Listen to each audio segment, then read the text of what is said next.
Hey, this is Chris as we're going through art and art history, and it's hard to leave mannerism without talking about Tintoretto.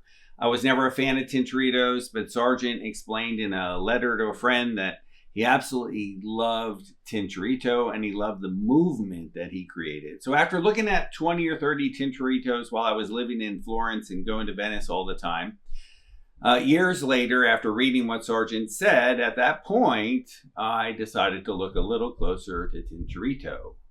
And then I saw something, and that's called a radial line. Now, the radial line actually originates with Raphael, but Tintoretto takes it to another level.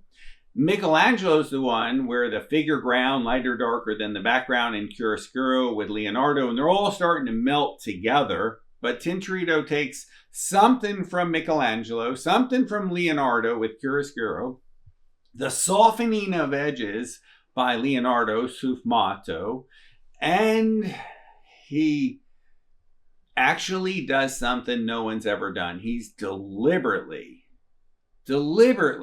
lighter and darker than the background. Now, I'm not going into a full blown out thing. We have a major video on our website for this, but let me just give you an introduction and a taste of Tintoretto. So the first thing is that radial line that we talked about, where here's the bottom of the page. So something going off the page is saying, come this way, follow the viewer this way. And so he's doing that with the cross. And then there's another guy with a cross sitting here like this. And then all these guys, their feet are lined up with that angle. And then this guy's here and his head's here. And then it comes up the tree and the guys are up here going this way and another cross. And what you're doing is we're all going this way. Now, this is deliberate because if you look closely, there's nothing here.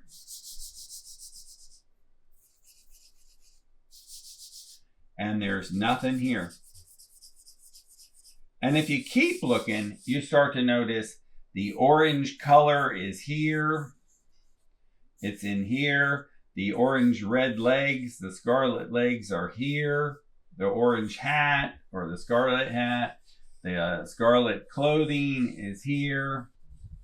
And the scarlet clothing is here. I wonder if the scarlet has to represent saints, that these were martyrs. And we know this is Christ right here. There's not a lot going on right here with the clouds, and that's sort of framing the whole thing. Okay, so we get the radial line. Just to make sure he knows this, Sargent makes a comment, and he says, don't have the viewer jump from spot to spot unless you draw them a path. Therefore, they're only going to follow the path. And I've always wondered, gosh, I wish I could talk to this guy, Sargent. I've always wondered, is it this part of the Tintoretto that I'm about to show you that tells you that you draw a line? So there's a rope right here wrapped around this part of the cross. So I'm going to go ahead and soften everything so they're not distracting. Okay. There's a rope right here on the cross. Right there. And then it's right here. And then it wraps a couple times. And then this guy has the rope going this way and it wrapping here and it's coming around to here. So the rope is connecting everything. And then it goes to this side of the guy and then it comes around the cross that Christ is carrying. And then the guy is holding the rope. So here you are telling me to look here and then I have to go this way. It's, when you are looking to the right and there's nothing there, it's called an implied line. You're going to look at my eyes and you're saying, okay, well, what's over there? And you're jumping that way. This is a fine line between, the cross, these beams, that's not implied, folks. That is follow the line. The rope, is that an implied line, kind of, sort of? And I'm making all this up. I'm just asking questions. I don't have to be right. I'm just wondering, can you use this in your painting? And then I can't skip the part of this painting where this man, Tintoretto, makes the head of this guy darker than the background. And then he makes his shirt lighter than the background. I have to find light areas to do that. And then you're going to have the beam darker than the background. And then part of the drapery on his clothes lighter than the background. And then the front part of his clothes darker than the background. And then his arm lighter than the background right here. And then his arm darker than the background. And then his head darker. His face is lighter. And then this white hat is lighter, so you're darkening around it. The column and the beam itself, I'm going to move it. Maybe I can use the eraser. Okay, the beam itself is lighter than the background right there. Then it's darker than the background. Then there's a light leg here that makes it light. Then part of the beam is lighter than the background. And then the beam is darker than that drapery.